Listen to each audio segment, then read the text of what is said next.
santo nome. Venha a nós o vosso reino, seja feita a vossa vontade, assim na terra como no céu. O pão nosso de cada dia que nos dai hoje, perdoai as nossas ofensas, assim como perdoamos quem nos tem ofendido. Não deixe nós cairmos em tentação, mas livra-nos, Senhor, de todo mal. Então nós vamos dar continuidade, que eu não tinha ligado o aparelho aqui, daí não sai a voz. Mas estamos iniciando então esse evangelho com muito carinho, com muito amor, agradecendo a Deus com toda a força do nosso coração, do nosso entendimento, por nós estarmos aqui nessa escola abençoada da vida, aprendendo as nossas profissões, ganhando o nosso pão de cada dia, com o suor do nosso rosto. Isso é muito importante. E hoje o tema vai ser reencarnação, dentro do Novo Testamento. É tão interessante que esse assunto da reencarnação, tem tantas partes que dá para fazer o Evangelho, né? Porque o assunto é muito grande da reencarnação dentro das Escrituras, tanto no Velho como no Novo Testamento. Na obra espírita nem se fala, porque a obra espírita já é a doutrina da imortalidade da alma, né? E, então eu vou pegar aqui um capítulo de João, né? Capítulo de João, capítulo 9 e versículo 1 e 2. Vejamos bem que interessante. Espero que vai ser meio esclarecedor esse evangelho, porque é difícil, né? A gente passar a mensagem e as pessoas entenderem. Uns entendem mais, outros entendem menos, né? Cada um entende de uma maneira, mas eu acho que vai ser bem esclarecedora. Passando Jesus, viu um homem sentado na beira do caminho, né? E os discípulos perguntaram então para Jesus: Mestre, um homem cego, né? A personagem desse homem era cego nessa cura que Jesus fez lá no Novo Testamento. E os discípulos perguntaram, e que esse homem era cego, eles perguntaram. Uma pergunta bem interessante, uma pergunta que eu vou fazer para nós mesmos agora, para ver se nós respondemos. Porque vamos tentar responder essa pergunta, porque é difícil. Porque eles perguntaram assim, ó. Veja bem, perguntou para Jesus: esse homem cego, quem que pecou? Foi ele ou seu pai, os seus pais? Interessante, né? Quem pecou? Este ou seus pais? Para que nascesse cego? É uma pergunta. Por que ele nasceu cego? Quem pecou? Foi ele ou foi os pais deles? É uma pergunta que a gente questiona até hoje, né? Nós podíamos fazer essa pergunta, né? Quem pecou então? Ele nasceu cego. Onde ele pecou? Como ele pecou? Para nascer cego? Tem que questionar, né? Para que nascesse cegos? Cabe aqui a pergunta dos discípulos: se a cegueira do homem que Jesus viu na beira da estrada era de nascença? Era de nascença. Ele pecou? Quando e onde ele pecou então? Para nascer desta maneira. Por que ele nasceu cego então? Onde ele pecou? Mediante essa análise detalhada, nós detalhamos em 12 passagens, 12 capítulos da Bíblia, 12 capítulos que foi narrado essa passagem. Procuramos que os filhos não pagam pelos pais, os seus erros dos seus pais, e nem seus pais pagam pelo erro dos seus filhos. Cada trabalhador é digno do seu salário. Então os pais já não foi, porque o filho não paga. Nós não pagamos por nossos pais. Jamais. E nem os nossos filhos pagam por nós, nem nós por nossos filhos. Nós somos responsáveis pelos filhos até pegar a liberdade. Depois que tiver os seus 20 anos aí, que já começa a andar com as pernas dele, é por conta deles. Se eles errar para frente, eles têm a liberdade de fazer ou deixar de fazer. Isso é inteligente. E vão saber o que vão fazer, né? Já estamos ensinando desde o berço. Então, eles já são responsáveis. Depois de uma idade de 20 anos por aí, já são responsáveis pelo que vão fazer. Então, aqui está escrito: o pai não paga pelo filho, nem o filho pelo pai. Um não paga pelo outro. Ninguém paga um pelo outro. Ninguém na terra. Cada um tem que andar com suas pernas para chegar no céu. Cada um de nós. Vejamos bem, porque Deus é justo. Jesus curava os paralíticos também, cego, para todo tipo de enfermidade. E quando ele curava os paralíticos, ele falava assim: eu vou te curar. Levante, pega teu leito, bota nas tuas costas e vai para casa. Só não peques mais. Então o que o paralítico nasceu paralítico? Jesus curava. Então a doença, o pecado é a doença, é a imperfeição da alma. E se Jesus curasse como estava curando e recomendasse: não peques mais, para não cair nessa situação que você está, ou pior. Então quer dizer que a nossa doença é o pecado, é a imperfeição. E todos que nascem aqui nascem doentes, todos. Não tem ninguém nessa terra que vem aqui que não é doente. Todo é doente, de uma maneira ou de outra. Um mais, outro menos. Mas doente todos nós somos, porque nós somos imperfeitos ainda. Então, Jesus não ensinou tudo naquele tempo, porque a pessoa tem uma maneira de dizer assim: está tudo escrito na Bíblia, né? Tudo está na Bíblia. Não está tudo na Bíblia, nada. Está uma parcelinha na Bíblia só. O próprio Jesus falou: eu tinha muitas coisas a ensinar-vos, mas vocês não entenderão agora. Não adianta eu falar para vocês não vão entender nada. Eu canto, vocês não ficam felizes. Eu choro, vocês não lamentam, porque vocês não estão entendendo tudo a minha linguagem. Então eu vou ensinar gradativo, de acordo com os milênios, com certeza. Então não está toda a palavra na Bíblia, porque... E nem na obra espírita, nem na obra nenhuma na Terra, nem do autor, nem no campo da medicina, nem da ciência, nem da física, nem de nada. Nada está completo. Estamos aprendendo. Não diz aquele ditado: estamos aprendendo todo dia? Todo dia é um aprendizado, gente. Então, o próprio Jesus não fechou a doutrina dele, foi aberto para nós ir aprendendo no decorrer do tempo. E a ciência ia ajudar nós, muito, e está ajudando. Então, é uma questão de progresso mesmo. Reencarnação e resgate. Esse trecho que eu vou falar aqui hoje, que nós vamos comentar, é um resgate que essa alma do cego estava fazendo aqui na Terra. Devia resgatar a dívida do passado, que ele mesmo fez. Não foi outro que fez, ele mesmo. E ele tem que pagar. Nós também. Tudo que nós fizemos está gravado. Nós vamos estudar lá, vamos aprender, vamos crescer, mas vamos um dia voltar aqui para resgatar o que nós fizemos de errado. Todos nós. E vamos vir com quem? Com os mesmos que erramos no passado.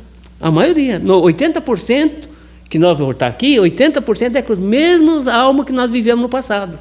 Mesmas. Aqueles que nós jogamos na sarjeta, que nós abandonamos, que nós judiamos.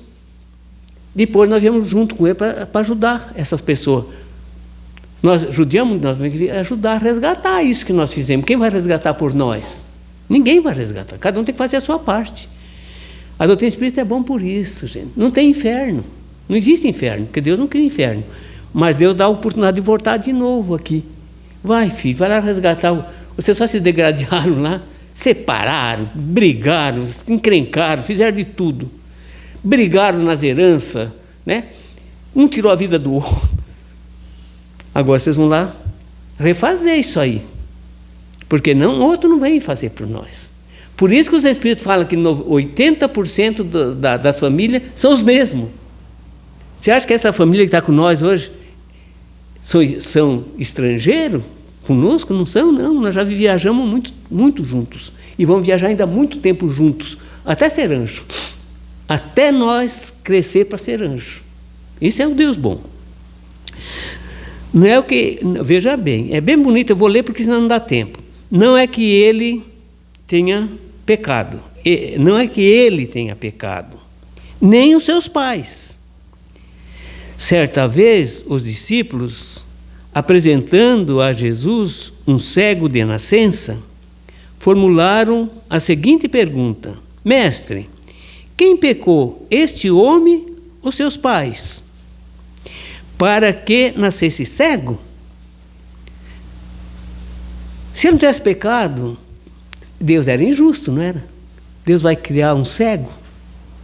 Se ele não deve nada para a lei dele? Se nós não devemos nada para a lei de Deus, nós não temos nada que pagar. Só paga quem faz empréstimo. Quem faz empréstimo tem que pagar. Se faz empréstimo no banco, você tem que pagar. Quando não pagar, estão te cobrando. E cobra juro ainda em cima, né? Assim é a vida. Então vamos lá. Por mais a pergunta. Quem pecou? Foi esse homem ou os seus pais?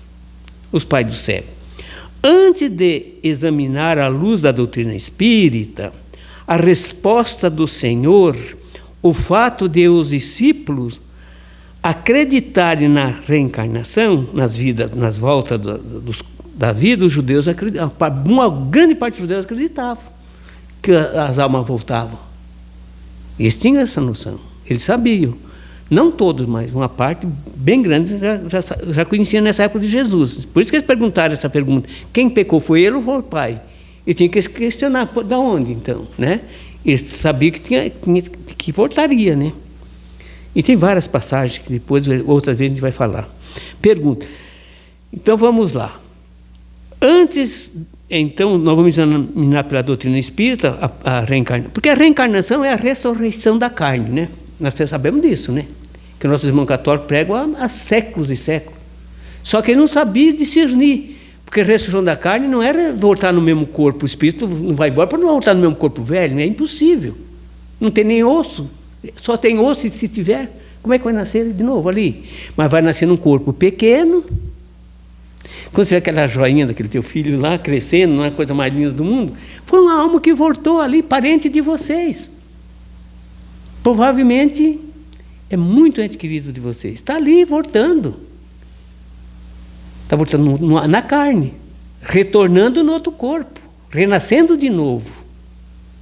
É isso que é o certo, que funciona, que os discípulos entendiam, né? E Jesus também pregava, né? Vamos lá. Tudo indica que Jesus conversava sobre o assunto na intimidade dos seus discípulos. Após longas caminhadas com as multidões, ele não podia pregar para as multidões, porque ele pregava para os discípulos. Quando ele chegava, que eles iam ficar com os discípulos, depois das grandes caminhadas, daí ele ia falar para os discípulos grandes verdades que ele não podia falar para a multidão, porque eles não iam entender, né? Por Jesus veio mais para consolar, né? Porque o aprendizado ainda estava muito difícil para passar, né? Mas ele passava muita consolação, né? Ajudava todo tipo de doença. Por quê? Para dar uma força para nós. Jesus veio mais para isso na época. Veja bem. Então, na intimidade dos discípulos, ele ia falar muitas coisas que ele não podia falar para as multidões. Após as longas caminhadas, embora no público, né, junto à multidão, incapaz de entender, né, fizessem silêncio com os apóstolos depois, no silêncio com os apóstolos. O mestre sabia que os homens da época não tinham olhos para enxergar, não tinham ouvidos para entender, escutavam, mas não compreendiam a respeito da crença dos judeus, que já acreditavam os judeus. Uma parte já acreditava. Que o Nicodemo mesmo, que era doutor da lei, foi falar com Jesus sobre a reencarnação, né? E Jesus deu uma maior explicação para ele, né? Crença dos judeus. Já acreditavam na reencarnação. Ouçamos o que escreve Leon Denis, no magnífico livro do Cristianismo e Espiritismo. Toda a reencarnação ali. Um livrão grosso, prega muito a reencarnação. Todas as crenças antigas acreditavam na reencarnação. 5.000 anos antes de Jesus já acreditavam na reencarnação, os egípcios. Que coisa, né? E nós estamos partindo até hoje, não queremos acreditar, já pensou? Interessante. Todos os grandes homens, grandes profetas, os apóstolos, Jesus, todos os pais das igrejas, os grandes filósofos, todos acreditavam na reencarnação. E hoje as crenças aí não querem acreditar, mas não tem como escapar. Nós temos que acreditar, não acreditar, nós vamos voltar na reencarnação. Porque muitas pessoas se perguntam: você quer morrer? Não, eu não vou morrer. O vizinho morreu, não. Eu não vou morrer. Você vai morrer. Não tem jeito, é lei da natureza. Você vai ter que deixar o corpo. O corpo não é daqui, o corpo é um empréstimo. É um vestuário que nós vamos ter que devolver para a natureza, o corpo. O espírito não, o espírito é eterno, ele acompanha o espírito para a eternidade.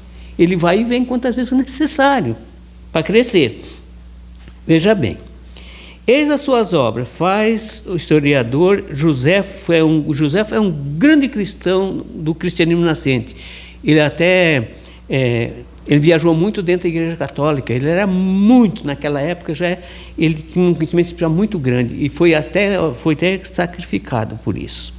Joséfo, ele tinha profissão de fé na reencarnação, ele acreditava. Todo discípulo do nascente Jesus acreditava na reencarnação. Refere-se era essa crença dos fariseus da época. O padre Diogo confirma nesse termo, na sua vinda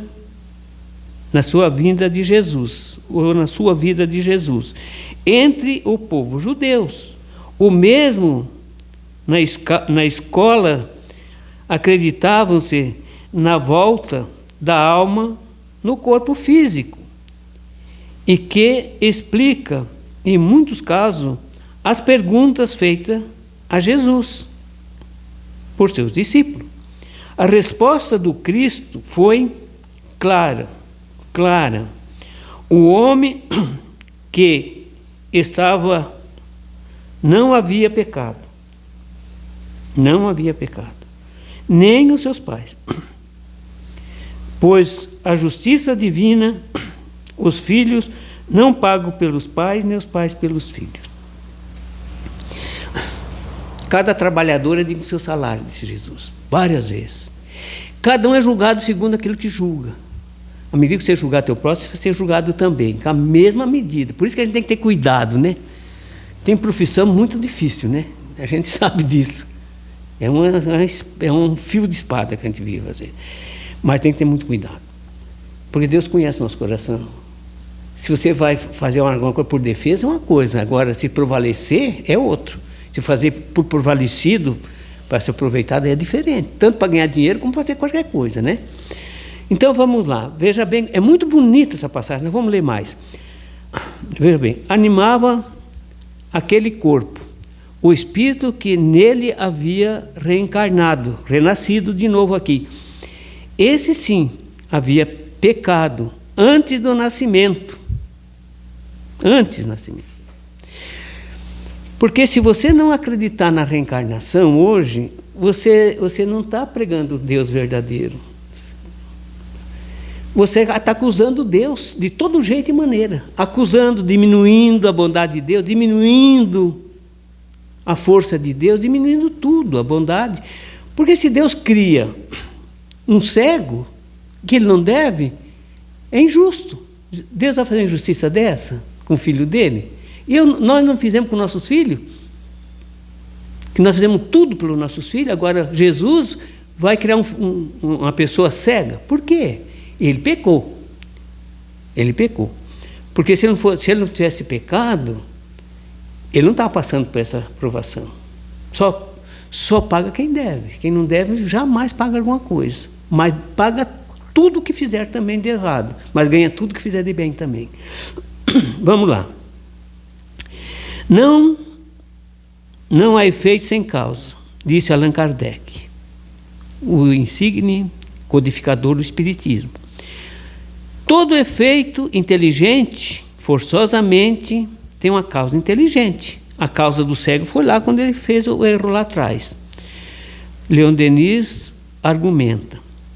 Com a doutrina da preexistência da alma, da vida sucessiva, da imortalidade da alma, das reencarnações, tudo se liga, se esclarece, compreende a justiça divina e patenteiam harmonia, estabelece no universo e no destino.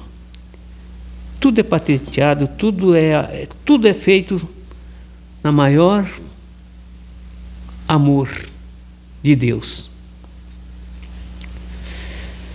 Vamos lá. A lógica também que as obras de Deus não se podem manifestar de forma desumana. As leis de Deus não podem ser desumanas. Tem que ser amor, infinitamente amor. Se não for amor, não é obra de Deus. Que Deus não criou o mal. Quem cria o mal somos nós, porque nós temos livre-arbítrio, nós temos dois caminhos, nós temos o bem e o mal, nós temos o mal. Sabemos que tem que fazer o bem, mas faz o mal, né? Não faça isso, os mandamentos, 10 mandamentos. Não faça isso, não faça aquilo. Nós temos tudo o contrário. Parece que fizemos o que é para fazer, nós não fizemos, que é 2 mandamentos. Dos 10 tem 2 para nós fazer. Nós não cumprimos 2, de jeito nenhum. Mas os 8 que é para nós não fazer, nós violamos os 8. Então está longe para nós chegar no reino dos céus. É lógico também que as obras de Deus não se podem manifestar de forma desumana. Punição a um cego de nascença seria um maior castigo que Deus podia dar. Deus não castiga e nem perdoa. Deus não castiga e não perdoa. Jamais. Ele não perdoa porque ninguém ofende ele. Quem que ofende Deus? Nem Jesus nós não ofendemos, conseguimos ofender. Então ele não perdoa porque nós não ofendemos. E ele não castiga porque nós não ofendemos ele. Ele não castiga, né? Não perdoa, né? E não castiga. Por quê? Porque, na verdade, tudo que nós violamos nessas encarnações, essas milhares de encarnações que nós vamos vivendo, tudo que nós fizemos isso, nós fizemos para a nossa liberdade. Deus deu livre-arbítrio para nós. Faça o que você quiser, só não faça o mal, que aí você vai ter que pagar. O que é que Deus estabeleceu para nós? Estabeleceu as leis. Só isso. Eu vou dar 10 leis para vocês, só 10. Para toda a humanidade, para todos os tempos, para todos os países, para toda a constituinte humana. 10 leis só. Vocês podem tirar essas 10 leis, porque toda a constituinte da humanidade é tirada das 10 leis, do decálogo. Dos 10 leis, das 10 leis. Eu vou dar só 10 para vocês. Guarde, pratique, que vocês vão para o reino do céu. Só isso. E dá cumprimento com mais 2, que é a lei do amor e da caridade. E lei de justiça, que é a lei do decálogo. Veja bem como é difícil praticar essas leis, mas eu não estou falando que é fácil. E não estou falando que eu vou praticar também. Eu vou levar milênios para praticar, gente. Você acha que eu vou praticar de hoje amanhã? Não. Eu venho já nos milênios, andando, caminhando, caindo, levantando, aprendendo. E ainda tem muita coisa para frente. Então vamos lá. As obras de Deus se manifestam no cumprimento da lei. As obras de Deus, a justiça de Deus se manifesta no cumprimento da lei, dessa lei que estou falando agora. Da lei de justiça, que é a lei de justiça, a lei de amor, lei que corrige o pecador, agora ou mais tarde, não tem que saudar, concebendo-lhe sucessivas monatórias, sempre está dando a mão para nós. Quanto se faça o necessário, Deus está nos ajudando. Deus não cobra nada do dia para a noite. Vai, tem os milênios, todo esse tempo do mundo, vai crescer, vai aprender, vai se integrar, vai interagir com aqueles irmãos que eu botei no teu caminho, principalmente os familiares também, né? Por isso nós não temos que arrumar inimizade com familiar. Pode não dar certo, não é obrigado a dar certo, a gente não sabe, cada um tem um fardo para levar, mas não pode entrar em ódio. Entrar em ódio, um dia você tem que voltar, reparar com essas mesmas pessoas. Você quer voltar de novo? Vai voltar. Então não vale a pena. Então já ame. Ore para as pessoas, né? Perdoa. Pede perdão para você mesmo. Eu sei que eu errei também, mas eu também preciso me perdoar. Eu preciso perdoar e me perdoar. Isto é o caminho do cristão. Por isso que é difícil, não é fácil. De acordo com a própria lei. Então tá. Vamos lá.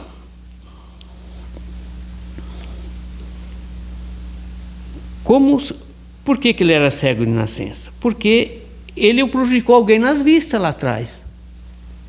Com certeza ele cegou alguém. Com certeza, ele prejudicou alguém. Porque ninguém sofre dele. Cada um sofre no seu órgão onde ele pecou. Eu tinha um tio meu, uma pessoa fantástica. Porque no lado do meu pai era uma pessoa muito boa. Mas ele tinha uma dívida. ele perdeu uma vista, cegou, bateu e perdeu uma vista.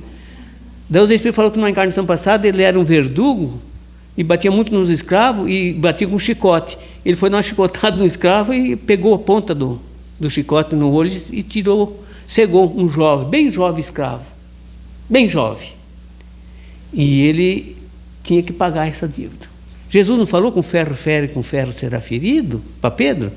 Quer passar pelo da espada? Vai passando, você vai ver se não vai passar também de novo. Esse aí você não vai pagar, porque eu não vou deixar o soldado nem sair o sangue da orelha, porque ele colou de novo. Esse aí você não vai pagar, mas não faça mais isso. A medida que medimos serão medidas também. Então não tem como. Com ferro fere, com ferro será ferido. Cada um segundo as suas obras, cada um segundo os seus feitos. As obras de Deus se exprimem no amor, com certeza, que também é justiça, emanando da justiça também do amor, que o homem que não havia pecado. O homem não havia pecado, mas a sua alma sim. Porque aquele homem que nasceu ali, é que nem o Paulo falou, o homem só vive uma vez aqui na terra, só uma vez, que é o corpo. O homem, Leandro Albano, a identidade, Leandro Albano, essa entidade, eu uso uma vez aqui essa entidade. Quando eu venho um outro corpo, um outro nome, uma outra família, com a mesma família, mas em outros corpos. Então esse corpo só vive uma vez. Só que o espírito não, porque ele é eterno. Ele vai e volta.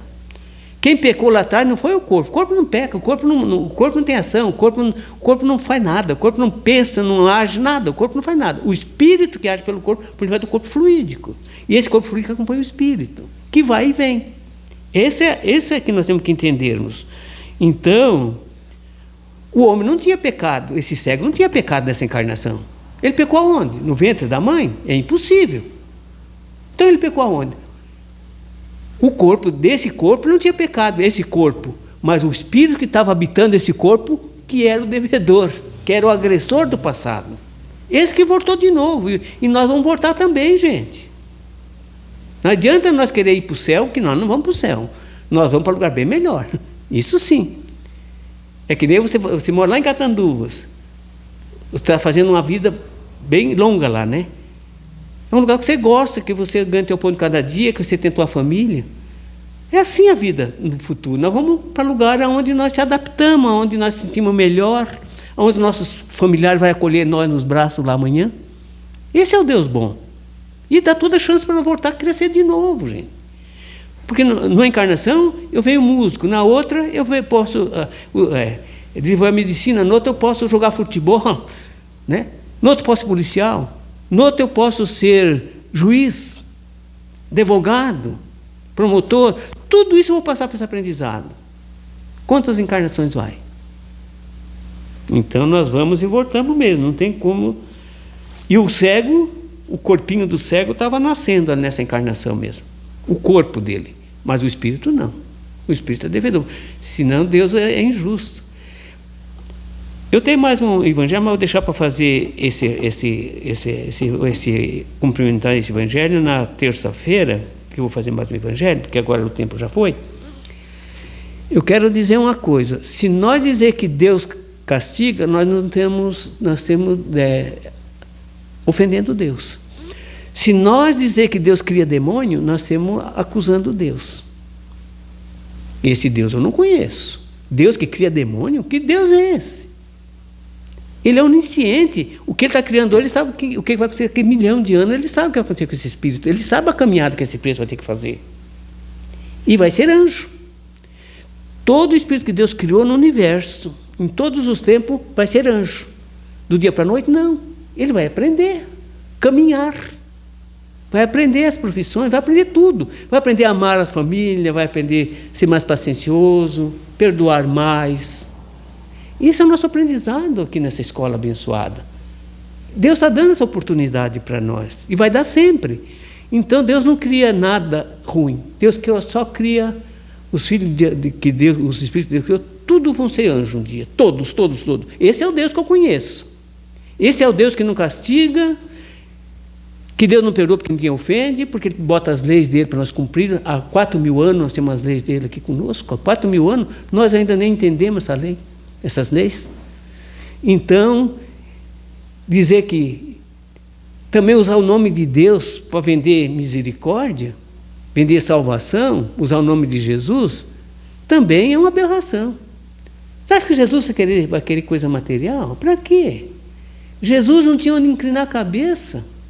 Jesus nunca se envolveu com castelo, com riqueza. Jesus não tinha uma pedra para inclinar a cabeça, porque ele trabalhava de noite pelo próximo, pelos estropiados daqui, os mais pobres, os mais carentes, os mais miseráveis. É que mais Jesus ajudou, mais Jesus está ajudando e mais Jesus vai ajudar. É aquele que mais precisa. São não precisa de médico, disse Jesus. Eu não vim aqui para curar os sãos, vim aqui para curar os doentes. E nós somos doentes. Quem não é doente aqui nessa terra? Todos nós somos doentes, gente. Um de uma maneira, outro de outra. Porque a doença não dói só num lugar. Pode doer num braço, numa perna, num dedo, né? No coração, no fígado, em todos os órgãos. Tem um sujeito ter dor, e vamos ter mesmo. E o coração, então, mais ainda, o coração sofre muito também. Um amor não correspondido, muitas das vezes, um ente querido que vai mais cedo, embora. Quanto como dói, né? É muito doído. Então a gente sofre de todo jeito e maneira. Mas nós temos que ser forte, saber que nós somos imortais e eternos. Então nós temos que confiar nesse Deus. E o templo somos nós. Jesus era o templo. Tem uma coisa que Jesus falava, eu só queria falar, que você vê como a gente às vezes não entende o que Jesus falava. Jesus falava uma coisa tão simples, tão fácil de entender. Jesus falava assim, queria construir um templo em 3 dias aqui na terra. Eu vou construir o meu templo que eu vou construir na terra, eu vou construir em 3 dias. E construiu em 3 dias. E no seu 3º dia, não era o tempo da imortalidade que ele veio trazer para nós, que nós não morremos, que esse templo continua para sempre. Ele construiu um templo em 3 dias, que é o templo da imortalidade. Ele não morreu. Mostrou para nós que a vida é uma continuidade, que ninguém morre. Então esse templo que ele construiu é o templo da misericórdia de Deus e da imortalidade da alma. Esse é o templo que Jesus construiu em 3 dias.